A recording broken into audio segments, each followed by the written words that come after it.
Ошол достор. Бул кайык ташыган трейлердин несі, трейлери, рамасы, каркасы үстүндө кайык эле турчу.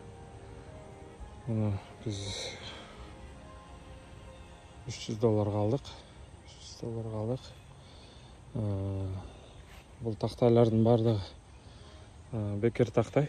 Таң калбагыла, бир күнү кызыккандар болсо өзүмчө чыгарылыш кылып көрсөтүп берем, каяктан тапса болот. Могу жердеги бүт тактайдын бардыгы бекер келген тактай. Бул трейлер $300. Могу шейперлар, буларды болсо кече күнү алып келдим. Булардын жаңысы билишимче $20 ашык турат. Бирок буларды мен колдонулган болгон үчүн 10 сомдон ылдый таппай койдум да. Ошо. Бул болсо эмне үчүн бул тоокананы жасап атабыз? Анткени биздин ниетте өзүбүздүн тоокторубуз бар. Булар болсо баягы үй мөлөктөшүп эле үйдүн жанынан кетпей эле ушинтип атышат да. Анан биз болсо буларды талаага чыгаралы деп атабыз. Бул ачык болот. Кааласа чыгып, кааласа кирип дегендей. Бирок жаан-чачын кышкыга бир аз далдоорок болсун, көлөкө болсун деп ушундай кылып атабыз. Булар бул поледа электрик сетка менен курчалат. Курчалып 2 күндө, 3 күндө бир жылып турат поледан. Ошондо мисалы бир поляны биз 1 ай тоокторго колдонсок болот да.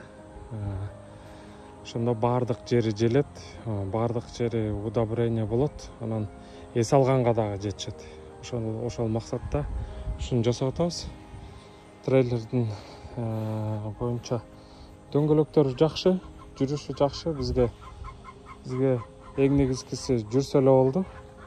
Анан могу көтөргүч эмеси кичине иштебейт окшойт, ушуну оңдошубуз керек болот экен. Андан башка могул жагы да бузулуп калган сыяктуу, бирок оңдосо болчудай окшойт. Демеге машинага илгичи. Ошо. Бүгүн Кудай бурса бүтүрөбүз деп ойлойм. Бул жакта азыр бүтүрүп туруп, могул жактарын далдоо кылып жаба турган жери бар. 1-2 жерине мык урушум керек. Андан кийин бул жактарын болсо шашпай бир карап туруп анан жасайм. Анан кесчү бир аз майда барат, кесчү жерлери бар. Мисалы, могул жактарда бир аз ашып калды. Шипер кыскараак кесилип калыптыр. Кыйгач туруп калды окшойт, ошон үчүн ушундай болуп калды. Бирок нормально. Жакаларын кичине окантовка кылып кесип коебуз. Ошо. Бекем. Могул жагында бир мык калып калыптыр, ортосуна уруп коюш керек. Ошо. Бул жакка Кудай бурса жакын арада 100 тоок келет, жаш тооктор, жумуртка турган тооктор. Ошол бизде болсо буну pasture race деп коет, талаада өскөн тооктор деп коет, мындайча айтканда. Ошо бир аз сатымдуулугу жакшы, өтүмдүүлүгү жакшы.